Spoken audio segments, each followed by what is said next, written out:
and welcome to Thriver TV, the place to break free from narcissistic abuse with quantum tools and understandings.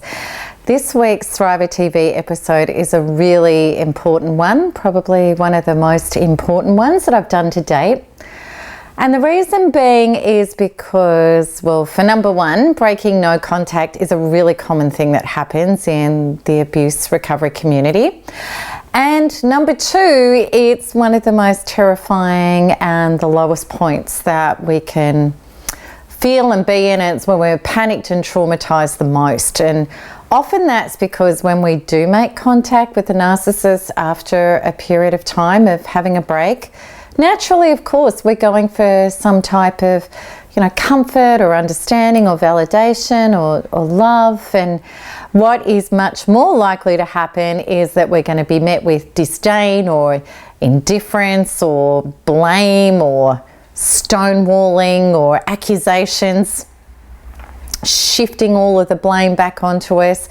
And what we find is that we're often in that crazy three-ring circus. They're going over and over and over the same arguments again, getting absolutely nowhere.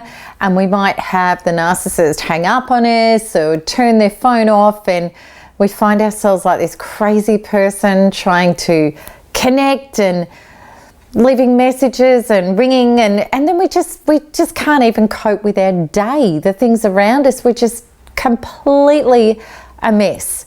And even if we do make contact and it goes okay, down the track we end up back in the same place again. Within the NARP members in this community, when people break no contact, totally they can feel like, oh my gosh, I've just thrown all my hard work out the window.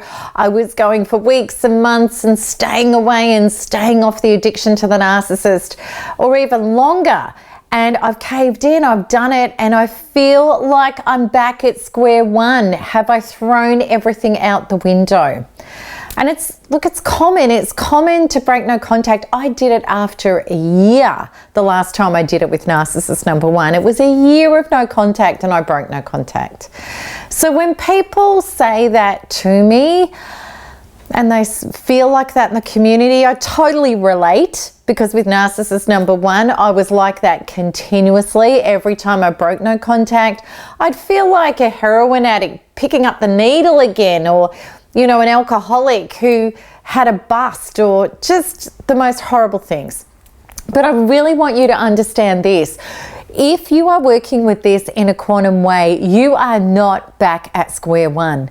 You totally aren't. Because when we go quantum, when we start becoming conscious and we're working inside our body on our subconscious, rather than trying to nut it all out cognitively, when we're going to deeper, wider inner truths, what we start to understand is that we are in a benevolent universe. And what that means is that everything that we generate and everything that's happening is happening for us and not to us, meaning that we're continually being granted the opportunity to be able to release a part of ourselves that was not serving us in order to create and anchor into a part of us that is going to take us closer to our highest and truest self. And that is no matter what it looks like. So when we realize that, we start working with it in a quantum way, and there is it's just universes apart from the unconscious way that we can deal with breaking no contact to the quantum way that we can deal with breaking no contact. And I want to share my story with you because it's really relatable if you're struggling with this, which so many people that have been abused by narcissists do. Because I broke no contact more times than I could name or remember. I was white-knuckling for 18 months. I was like a heroin addict trying to give up heroin. I've never been on heroin, but I can only imagine that's how it would feel. And well, interestingly enough, I've had heroin or ex-heroin addicts that have been NARP members, and they've told me that the addiction to a narcissist is 10 times worse than healing the addiction to heroin. When you're doing it just trying to survive the addiction and trying to stay away cognitively. It's much easier when you go quantum. But that's what they described it. The urge and the pangs and the temptations were a lot worse than what it was with heroin. Even that as a physical addiction. So we know we're dealing with something pretty serious here. So with narcissist number 1, in my white knuckling, day to day, minute to minute, second to second, often there was times I remember where I would hang on to the end of a table and just breathe rather than pick up the phone and text him and try to hope that the urge would go away. And inevitably what would happen is those urges would wear me down, and then what happens when we're in cognitive dissonance, which means that we've got a belief system that's keeping us attached to something that's severely hurting us, when they're aligned, when our subconscious is a match for an abuser, and I'll get into that deeper, what happens is our mind will come up with justifications and reasons for reconnecting. So for example, the things that used to happen with me was he needs to be held accountable. So I'd contact him. I'd be triggered about a huge injustice, something horrible he'd done to me. So I'd contact him again. And then, but the thing was, this is the thing, the evidence was clearly stacked up against that, because I'd known from 5 years of this going on that what had happened was every time that I tried to force him to be accountable, he'd be less accountable, I'd be blamed more, less people would agree with me, more people would believe with him, and I'd be the crazy, damaged one. It never worked, but I would still tell myself that justification. Another one that I would tell myself is that I got married for life. I took an oath. I'd always had a belief that marriage should be for life. So that was another one of my justifications. And that was despite being told by the personality disordered specialist that I would never survive this marriage. If I didn't leave, I'd be dead. And also through Christian friends and Christian family members who said to me, there is no way knowing that God wants you to be abused. You have permission to divorce this man. But I still hung on to it.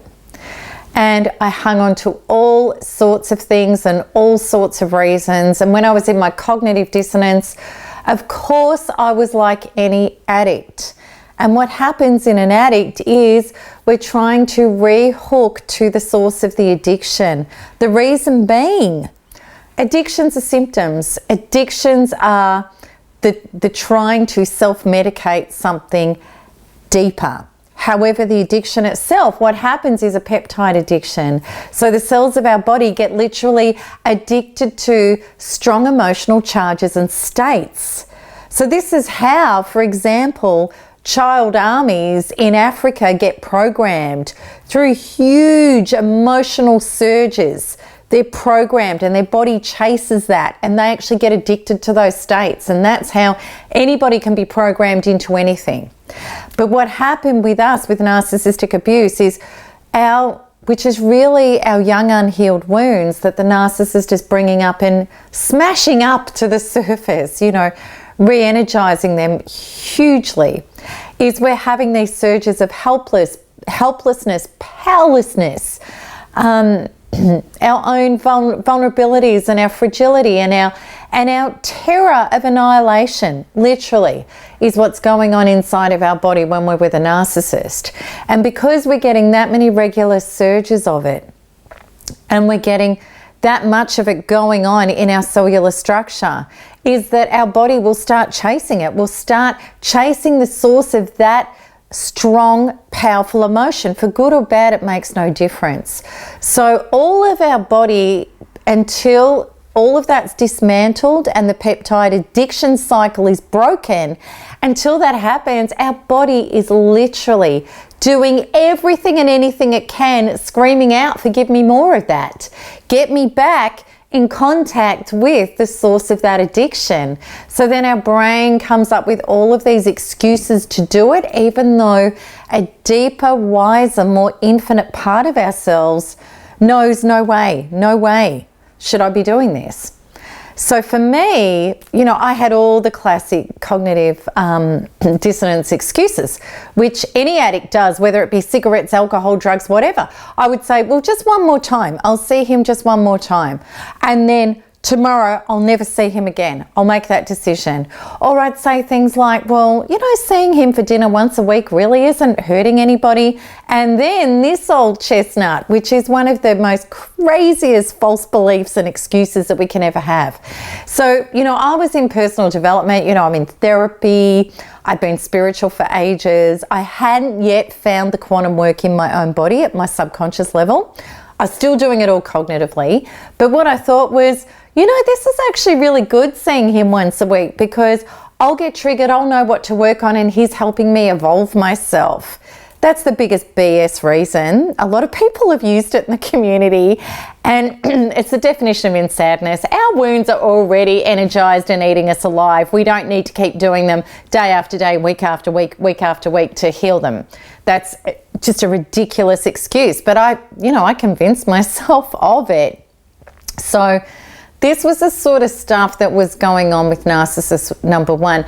Total insanity, until I had my complete breakdown, was left with that life and death experience, had the awakening, and knew that this was nothing about any of those excuses or reasons or what he was or wasn't doing. Because another excuse I used to have, well, you know, he seems genuine this time. And I talked about that as an example in one of the videos. I used to use it. He seems genuine this time. This time he's going to change. But yet the real life experience I was having was the cycle of violence, which means that you've got the build up to the event, you've got the explosion, you've got the violent, abusive act, you've got the separation, you've got the get back together, you've got the honeymoon period, you've got the build up of tension, you have the event again. And what was happening was these cycles were getting more and more frequent and more disturbing, which is what the cycle of violence does. So it didn't matter how he said, this time, you know, I get it, I've changed, I realize I'll do anything. None of that mattered. The real life evidence was showing me a completely different reality. And I spoke about this in the last video in cognitive dissonance, how important it is to understand that when we're using excuses and reasons that are not soul truths, they're not taking us into peace and emancipation and liberation and empowerment and freedom and joy. They're taking us further into the bowels of hell. And that's what these things are doing, because we haven't got to the truth yet. We're not even on the football field, let alone near the goals. So for 18 months, until I had my awakening and until I found the tools to get in my body and find the information and the trauma in my cells, in my subconscious, that not just made me susceptible to narcissists, but kept me hooked to them, I couldn't get free from narcissist number one. When I started doing that work, I never, ever broke no contact again. I never even, of course there were the urges, but I went within, and then each urge was dismantled, one after the other, after the other, after the other. So with narcissist number two, it was a completely different experience. The trauma, the urges, the panic, all of that was exactly the same. And I've come from a highly addictive background. I'm naturally incredibly addictive.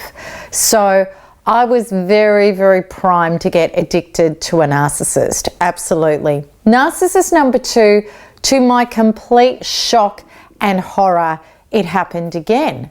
I had exactly the same crazed feelings, traumas, feelings like I was going to be annihilated if I didn't make contact, all these things. But this time I knew how to deal with it. I'd learned it in narcissist number one. And there is no way known I was going to go through a week of white knuckling, let alone a month or years. Forget it. Because, oh my God, I don't know how I survived that. My heart goes out to you, because I know just how horrendous this is, how horrible it is. So I'm like, nah, I'm onto this. So the day that I knew, it was like point blank, you're a narcissist, there's no hope. Well, there's only one option. I've got to get away, stay away, heal myself and rebuild my shattered life like I did first time round. That's the only option. So what happened was I created no contact. I went, this is it, bang. And I meant it. He actually never contacted me again. It's amazing what happens when your soul gets it. It's like, you know, when people have got cancer and horrible illnesses and they get to the bottom of it and they start getting really focused on that. Oftentimes the malady, the illness, even terminal, can say, okay, you get it, I can go now. I don't need to keep hammering you. So he never contacted me. Completely different to narcissist number one. So I was left with me, and there was two massive things that were still playing out with narcissist number two. The first was abandonment, and it was that whole trauma of, oh my God, you've left me to die. Literally, that's how it felt. Now, the old me, before I'd gone quantum and become conscious and started doing quantum freedom healing, work in my body, the old me, that was when, you know, the excuses used to come up. Things like, you know, well, this commitment was for life. He needs to be accountable. I'm going to lose too much. I need to fix this. I know he really loves me. All that stuff, right? That's what we do. We turn it on its head. We don't go to the truth and we come up with reasons. But the truth was, in my body was this whole trauma, this whole feeling of, you know, because I've disconnected from you, I'm going to die. Horrible. I know so many of you felt this. This is a really common thing, one of our traumas. So this is what I did. I'll give you a little mini version. And it is this simple when you have the right tools and you know how to work. So with quantum freedom healing, what I was doing was I'm going, okay, well, where do I feel this urge, this pang to reconnect? Okay, it's here, it's in my heart. And when I drop my awareness into my heart and I say, you know, wounded part of me, with love and being super present, this part of me, full dedication to help it heal and grow up and be well. You know, I'm like, how old are you? And what came, I can't remember, it was 3 or 4. I think it's because I've cleared it and I did a while ago. But it was like this 3 to 4 year old wound. And this had happened when I was a little girl. I had no conscious knowledge of this. My subconscious knew. It's the vault of all knowledge. And what it was a traumatic event in my life where I had felt incredibly abandoned. And I felt that trauma I was dealing with on my own was killing me. And I had no help with it. And that had wedged in my subconscious as a horrible trauma. And the belief that had formed around that was the people I love abandon me and leave me to die. So hello, I'd been playing that out with love partners ever since because they represent our original wounds. It was still there with narcissist number 2. I didn't know that until this happened. So day 1 of no contact, when it all hit, that terror, this is for good, we're done for good, that hit. I put myself on the couch. It was actually this couch. It was this couch upstairs at my other place. And I just did the work. I did the work. Went inside, loaded it all up, shifted it out, released it, brought in the source replacement, and midwifed my own breakdown of that old order to my breakthrough of the new order of my true self, which is that I am a source to myself, flourished and nourished by all of life. That hook was gone. That was a massive part of what was keeping me wanting to go back. So then there was more. And the next huge one that came up for me was survival and security fears, which were, again, pretty big. And that was, I could dance around it, but I'll take you straight to the truth. The truth of that belief was I can't survive without a man. That's exactly what it was.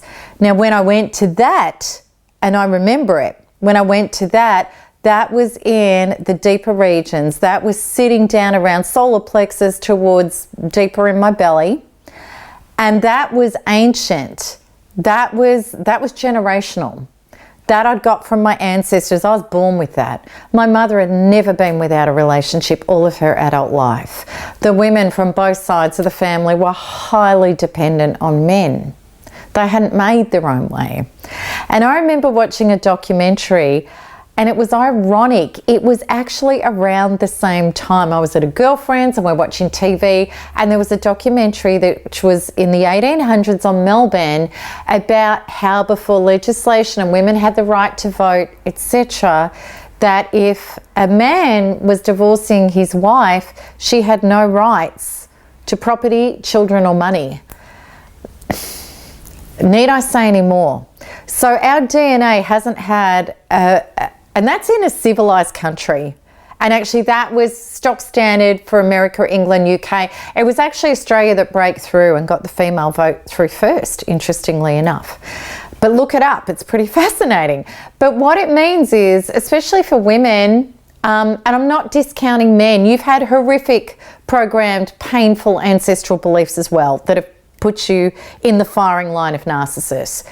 But for this one, because I know a lot of women will relate, what that means is that we haven't, our DNA has not upgraded. So we are carrying those ancestral beliefs. Without a man, I'm dead. Now, I can't survive. I have met women as NARP members, people working the program, that when they start, some of them have been CEOs of multi-million dollar companies who are still feeling that terror of letting him go, that they can't survive. It's a feeling of, I'm going to be thrown out in the hut and I can't eat. I'm not going to have any money. I could be raped. I could be murdered. I don't have a protector. How on earth am I going to live? This is huge. This is the sort of stuff that is not logical, but our subconscious is not logical. It doesn't look around the world and go, oh, well, hello, I'm in 2016 now, and you know, that just doesn't apply.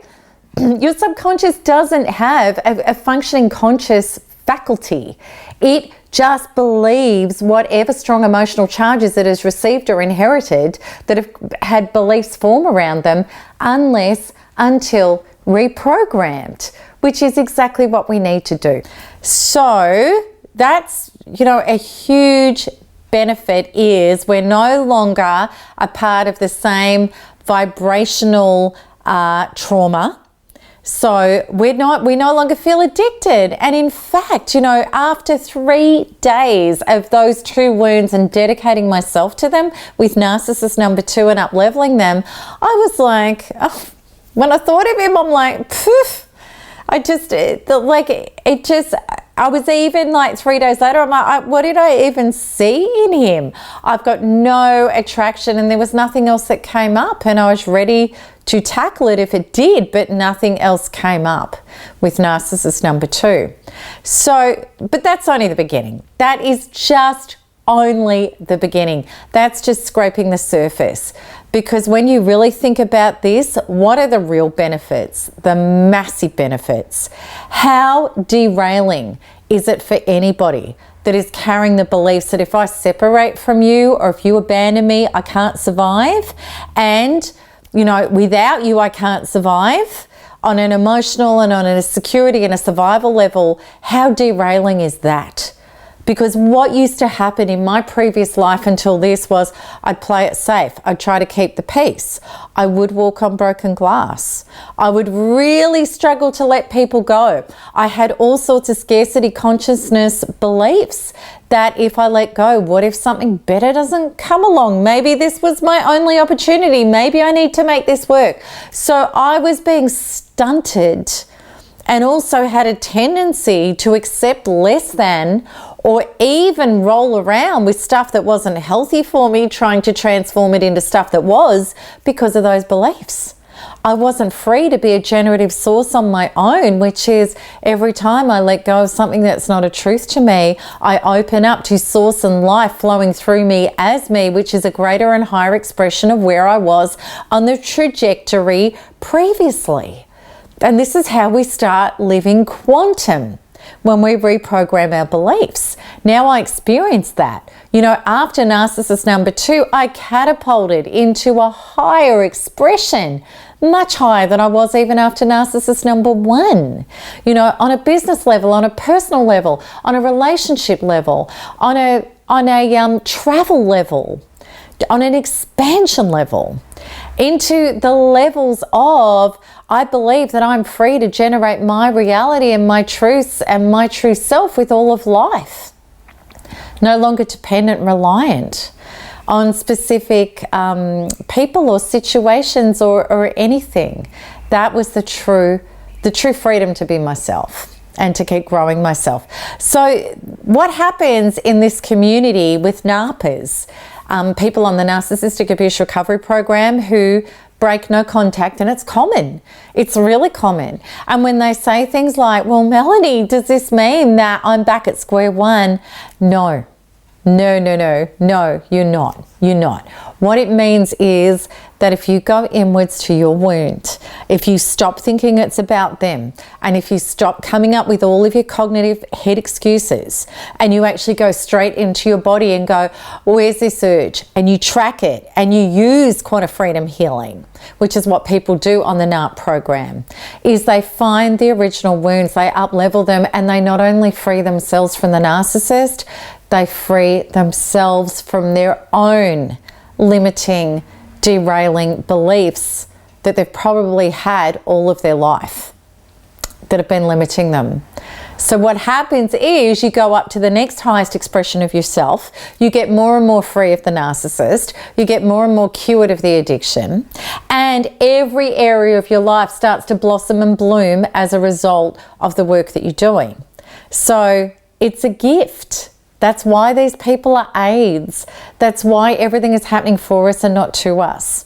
So that's the quantum way, and I hope that that's really given you hope in regard to what to do. And there is a direct way to not get enveloped by breaking no contact and not be in the depths of despair, to turn it around very, very quickly.